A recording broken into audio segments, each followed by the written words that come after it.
तो पहले सभी को नमस्कार। और आज 21 जुलाई गुरु पूर्णिमा है, तो जितने भी मेरे यहाँ गुरुजन बैठे हैं, नमाज सर, प्रशांत सर, नेहा मैम, मेरे रजनीश सर और होरी सर, सबको मेरा नमस्कार।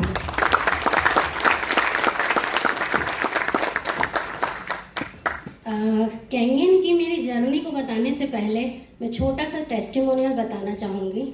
मैं कैंगन में आई कैसे। कैंगन में आने के लिए पहले तो मुझे किसी ने कैंगन बताया था और 2018 में बताया था।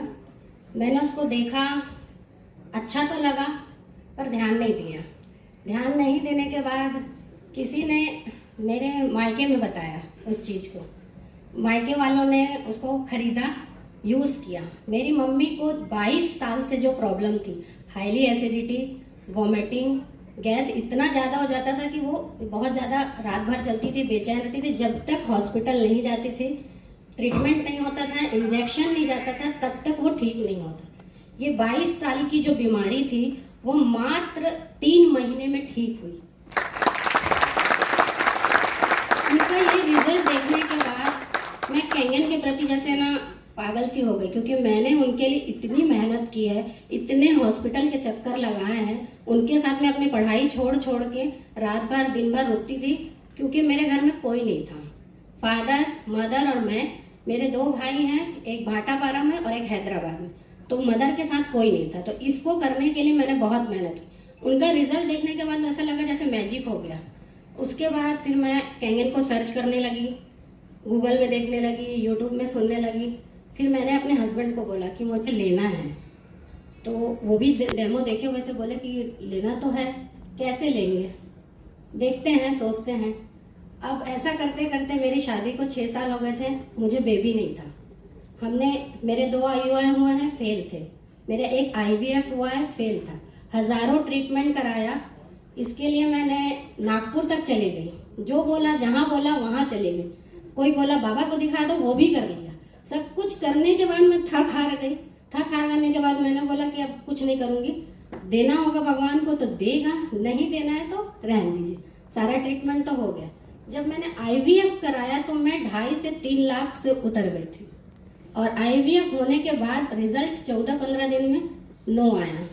अब समझ में नहीं आ रहा था। लास्ट में मैंने बोला मुझे कैंगन लेना है, तो हस्बैंड बोले अभी 2.5 लाख रुपए खर्चे हो गए, उससे पहले 2 IUI में 25-25 हज़ार रुपए खर्चे हो गए, फिर बोल रहे हो कैंगन लेना है। मैं बोली कैंगन तो लेना है, क्योंकि मैंने टेस्टिमनी देखी है कि कैंगन से भी कंसीव होता है। और हम दोनों में कोई प्रॉब्लम नहीं था, फिर भी कंसीव नहीं हो रहा था। तो समझ तो आ नहीं रहा था कि क्या करना है। फिर हमने जैसे तैसे सोचा क्या करें।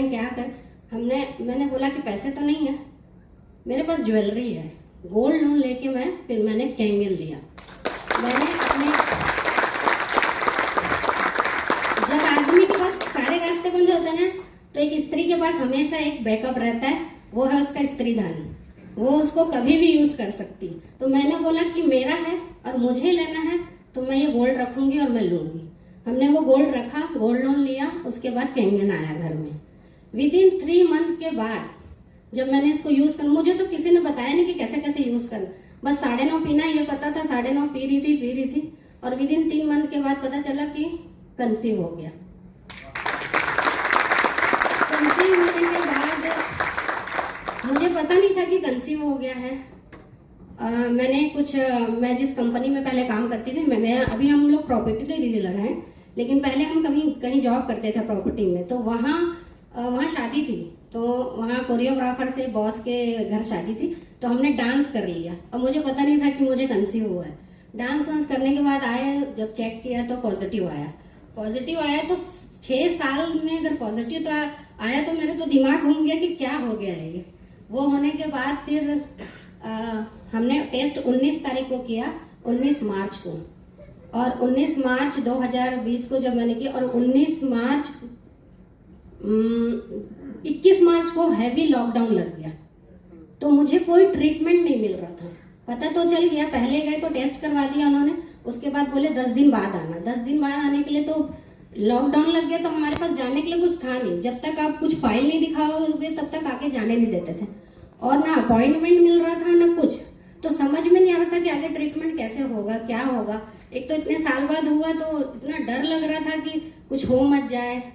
फिर जब हम गए, टेस्ट हुए हमारे, ले दे के कैसे भी हम वहाँ गए। उसके बाद जब वहाँ पहुँचे तो टेस्ट हुआ। टेस्ट होने के बाद डॉक्टर ने मुझे बताया कि आपको थायराइड है, जो कि हाईली 20 है, और कंसीव करने के लिए 2 से 3 होना चाहिए उस समय थायराइड। और मेरा थायराइड था 20 थायराइड था। तो डॉक्टर बोलता है ये कंसीव कैसे हुआ। मुझे तो समझ में नहीं आ रहा है, यहाँ 3-4 रहता है थायराइड तो लोगों का कंसीव नहीं होता, आपका 20 है। मैं बोली मुझे भी नहीं मालूम कैसे हुआ। तो डॉक्टर बोली ठीक है अब देखते हैं, लेकिन आगे आपको बहुत क्रिटिकल होगी कंडीशन, आपको बहुत बेड रेस्ट लेना पड़ेगा, स्ट्रेस नहीं लेना है। मैंने बोला ठीक है। उसके बाद हम आ गए। उसके बाद 2-2, 3-3 महीने तक कोई ट्रीटमेंट नहीं मिलता था। अब 2 महीना हो गए, बच्चे की धड़कन आने वाली है और ट्रीटमेंट का कुछ समझ में नहीं आ रहा है। फिर हम गए, उसके बाद ट्रीटमेंट फाइल हो गई थी तो ट्रीटमेंट मिल रहा था हमको, डे बाय डे मिल रहा था। मैडम ने कहा था 3 महीने बाद आपको हैवी ब्लीडिंग होगी और अबॉर्ट हो जाएगा, ये मेरी श्योर गारंटी है, आपको बहुत प्रिकॉशंस में रहना है। तो मैं जब ये सुनी तो प्रिकॉशंस तो ले रहे थे, पर हमारे पास कोई भी गार्जियन नहीं थे। गार्जियन हमारे बाहर रहते हैं, हम यहाँ हस्बैंड वाइफ बस थे और हैवी लॉकडाउन में बंद थे। और जैसे मैडम ने बोला 3 महीना हुआ और ब्लीडिंग स्टार्ट हो गई। अब क्या करें, 3 तकिया रख के आपको सोने बोला, आप सोए रहिए, बस बिस्तर में ही पड़े रहना है। फिर डॉक्टर से फोन में कंसल्ट किया, कुछ दवाई दी और मेरे को इतना भरोसा था कि कैंसर से ठीक होगा। मैं बराबर पानी पीते रही, उसको देखते रही कि मैंने आप ही ने दिया है, आप ही ठीक करोगे। इस चीज को लेके मैं चलती रही और धीरे धीरे थायराइड कम होता गया और बेबी अच्छा स्वस्थ हुआ। और आज की डेट में मेरा बेबी इतना हेल्दी और अच्छा हुआ, बहुत ही अच्छा और बहुत ब्रिलियंट बच्चा हुआ, बहुत अच्छा है। अब जब मैं ये रिजल्ट पाई तो मुझे लगा कि ये सिर्फ मेरा रिजल्ट